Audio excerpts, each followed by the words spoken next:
Hi everybody, welcome back.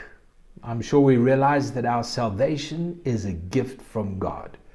We cannot work for it. And yet we do know that there are some people who believe that and fall into the trap of righteous works. They believe that because they pray more, they read their Bible, they go to church, they give, they do good things, that all of these righteous acts will gain them access to God. And yet James in chapter 2, he says, what does it profit, my brothers, if someone says he has faith but does not have works? Can faith save him? He goes on in chapter 2 and he says, I will show you my faith by my works. So James saw a problem in the church where people said, you know what? We don't have to work to please God. That's true. But if we want to please God, we need to work. In other words, we are not working for faith, we're working from faith.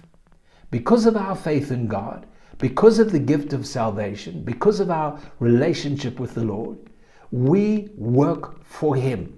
In Matthew 25, there's a parable that Jesus gives, and He speaks of how the disciples need to feed the sick, to reach the poor, to help those who don't have food, to help those who don't have clothes, and to reach the lost in their community. And it's important. Those are the works that we are called to do. We cannot just live in our little cocoon and go to church and go to meetings and have fellowship and have wonderful times of fun with our church and brothers and sisters. There is a work for us to do. There are people in this world that need the gospel.